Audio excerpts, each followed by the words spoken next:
again, everyone. It is the Lord of the Laundry Room, Martin Zender, coming to you from my laundry room here in Fort Lauderdale, Florida. This is where I am perched on a peninsula right now in the last years of Millennium 6. As far as I'm concerned, I will spend the last years of Millennium 6 here, and for us, it could be the last, I said I wasn't going to say this phrase anymore, the last days of Millennium 6. Folks, we're there. That's it. It's so plain. I'm going to make it plain to you here in the Revelation series where we are. This is the most important where you are / you are here arrow you will ever see. You see those at the mall. You are here. You see a map, arrow, you are here. I've told you since the beginning of this series 2.5 years ago that we are perched at the end of Eon 3. Not only that, not only are we perched at the end of Eon 3, but we are perched at the end of the 6th millennium from Adam, FA, to be hereafter referred to as FA, a new denomination for time. Forget BC. I'm not interested in BC. I'm not interested in AD. All I'm interested in is FA, years from Adam, because that is the time that will tell us when the 6,000 years of humanity and humanity's rule, 6 being the number of man, will end. And the 7,000th year, that is the 1,000 years of peace, 7 being the number of perfection, the stopping of God, the rest of the people, Israel, will commence. It's perfect. It's perfect. And it also corresponds, I'll give you this clue, you're going to be excited about this, with the Jubilee year. Every 50 years in Israel, actually every 49 years in Israel, 7 times 7 sabbatical years.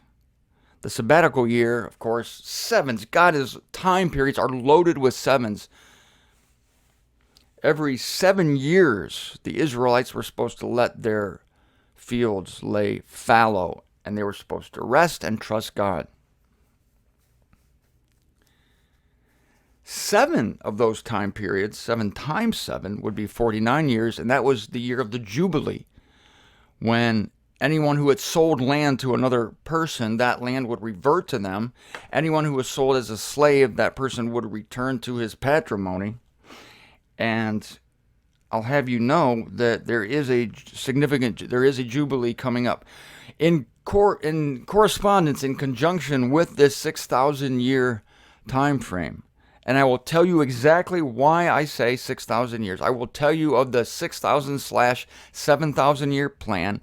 It's based on the week. It's based on a critical Rosetta Stone type passage in Psalm 90 verse 4 and 2 Peter 3:8, that 1,000 years with the Lord is as a day, and a day as 1,000 years. That's a key on this map. That is a key on the map of the Ionian times, and it is a key to the coming of Christ. Now, Jesus Christ did say that no one knows the hour or the day, and I believe that. And I'm not going to give you an hour, and I'm not going to give you a day.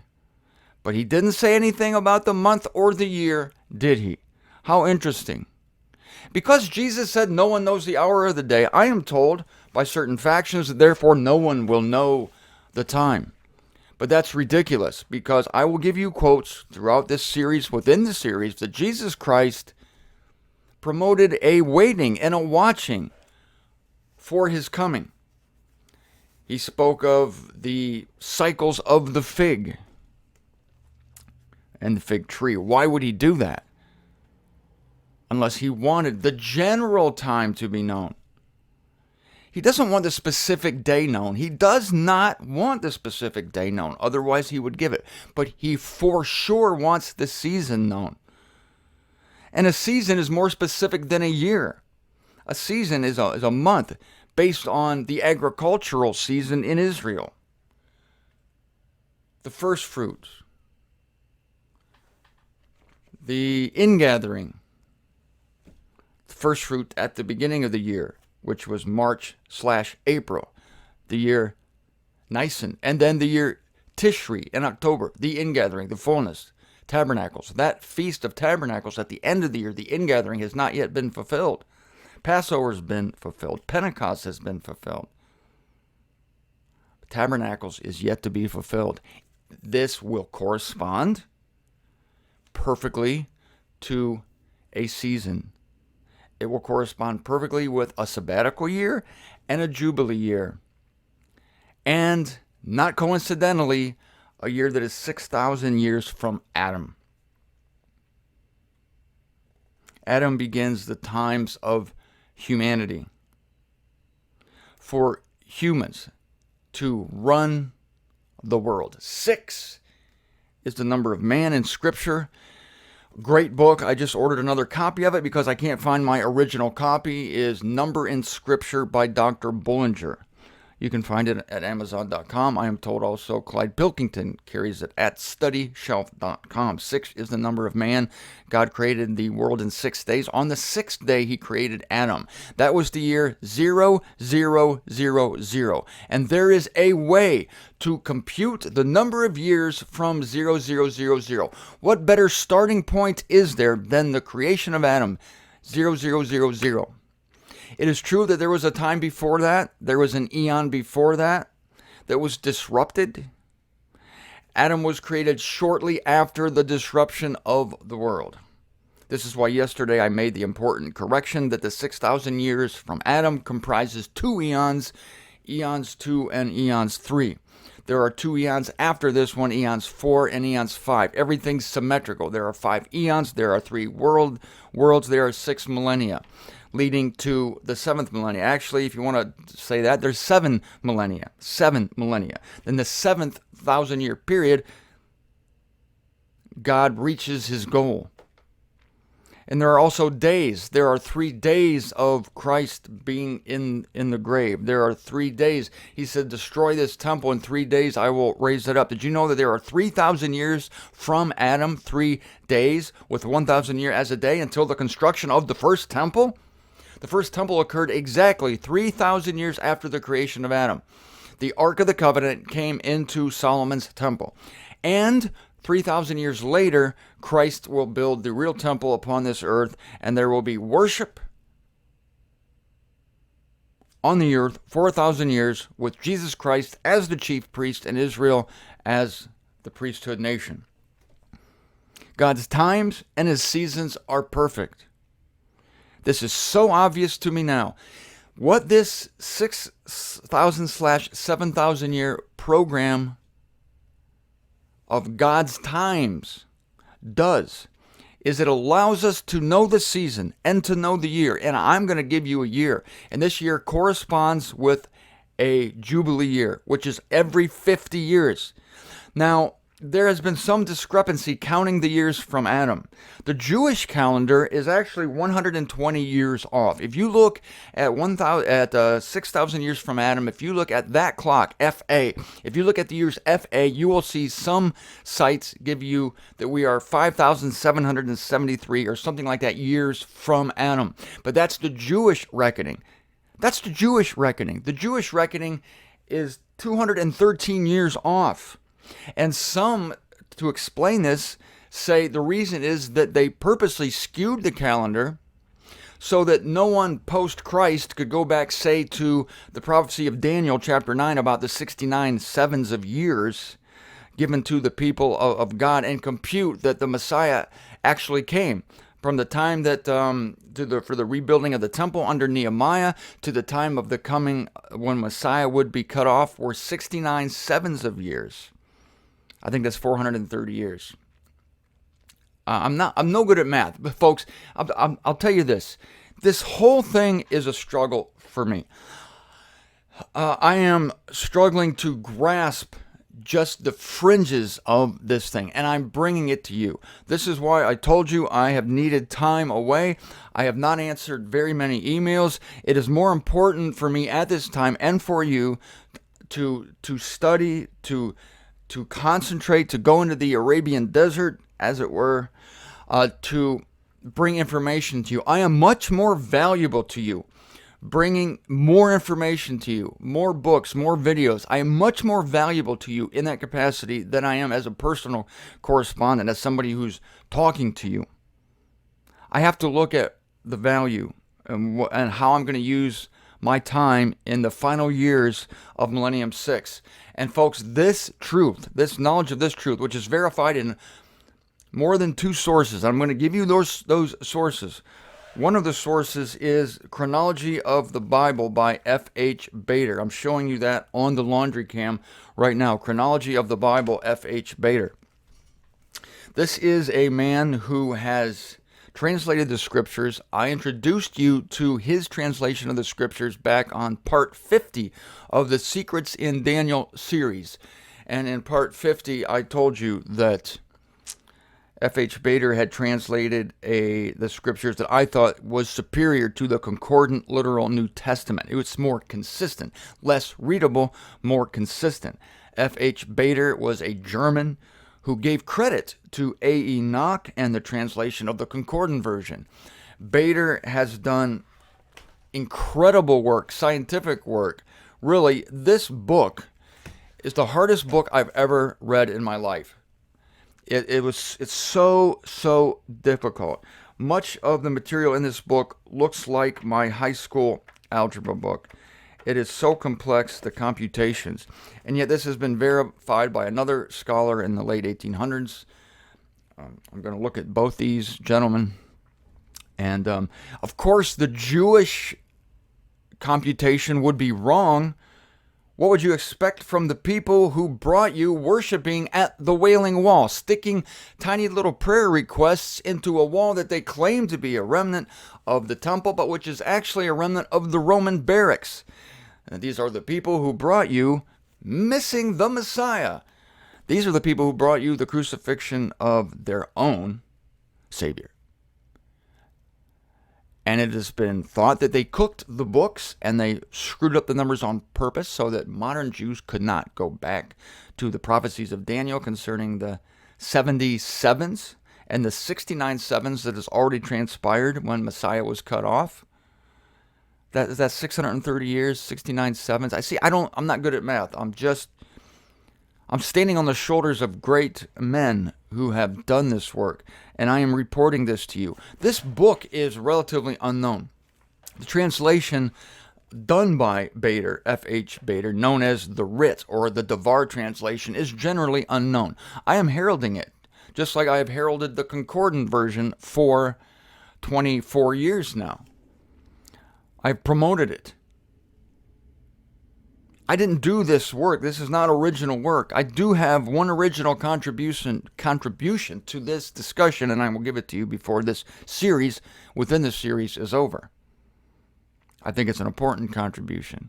But I am first and foremost a messenger. I am a herald. I'm a Noah of my day. I will accept that, yes, it's true. If it's true, it's true. It's not bragging in any way, because this is not a noble job, believe me. And when I have a good day, it's a day that I feel like continuing to live. That's a good day for me. I don't know, somebody was worried about me becoming proud or boastful or arrogant. I don't even know how that looks. I don't even know how that would manifest itself in my life. How do you steal the glory of God? I don't even know how to do that. What would I do? Walk around with my nose in the air or put my name on the front of the building? I don't understand how anyone can get puffed up over this information. The fact that we are living in these times is humbling. Oh, by the way, what else does this correspond with?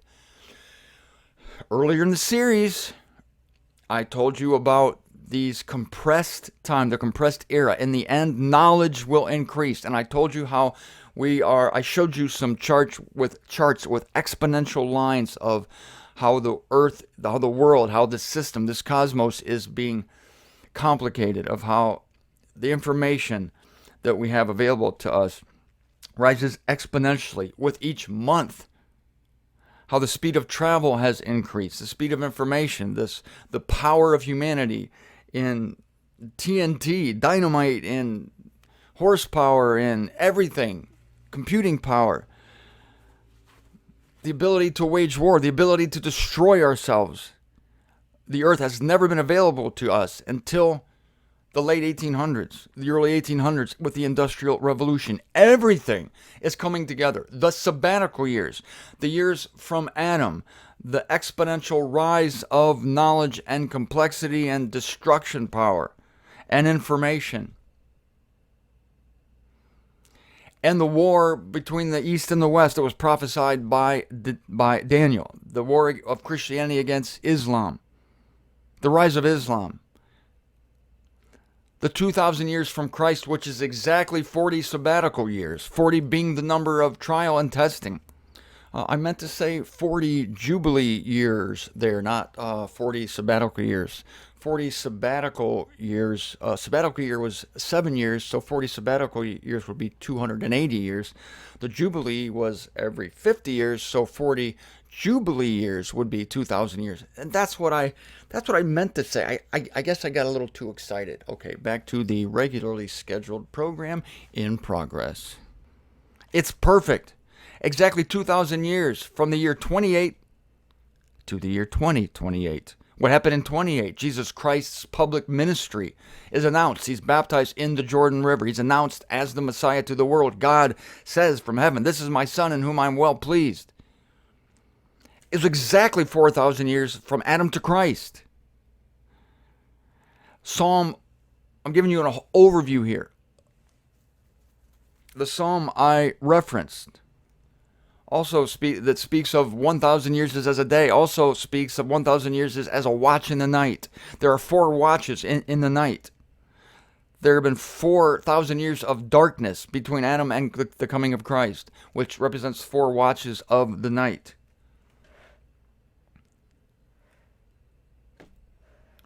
So much to give you. I'm just giving you an overview right now. Tomorrow is tomorrow. Tomorrow will take care of itself. For today, know that you are privileged to be living in this time period. It is a rare time period. We are in the final years of the 6th millennium from Adam, FA. There's no doubt about it. So you should be thinking differently. You should be acting differently. Your priorities should be different. And it'll be more and more real to you as I go on here. I'm still in the introductory phases of this.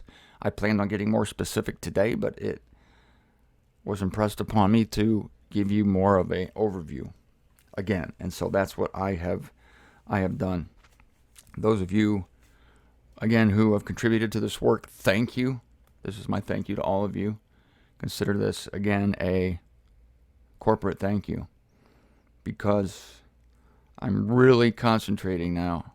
I don't want to blow this. I could blow it. We all could blow it. I don't want to blow it. I have to fight every day, I find, these days. I really do. I have to fight every day to maintain enthusiasm, to maintain a zeal for life, or just a basic will for life. I feel like we're living in such a foreign time, such a foreign land. We absolutely don't belong here. I'm walking against the grain of everything, it seems to me. Life conspires to crush us. The world is filled with religion as never before. As never before. A friend of mine was watching a television series about the time of Joseph. And she said, wow, those were evil days. There were never days as evil as those. I said, no, these days are far more evil than the Roman Empire or the times of Joseph, the regimes of Egypt or Rome. Although they were brutal, it was localized, and brutality was localized. Of course, there's been sorrow, and there's been pain, and there's been torture, and there's been subjection of the earth, but never as widespread as it is today. It's in your schools. Today, it's in the home. Today, it's on the streets. It's everywhere. It's the saturation of the earth with this evil. That's what's different. It's everywhere. Paul prophesied this. Paul, acting as a prophet, said that perilous periods would be present. We are in these periods. And if you don't see it, you're blind. I've said that. If you don't see it, you're blind. And so this affects the way I live. I will be telling you more about that as this series within the series progresses. And it ought to change the way you live. It ought to change your priorities, honestly. It's like wrap up your business. It's like wrap up your business.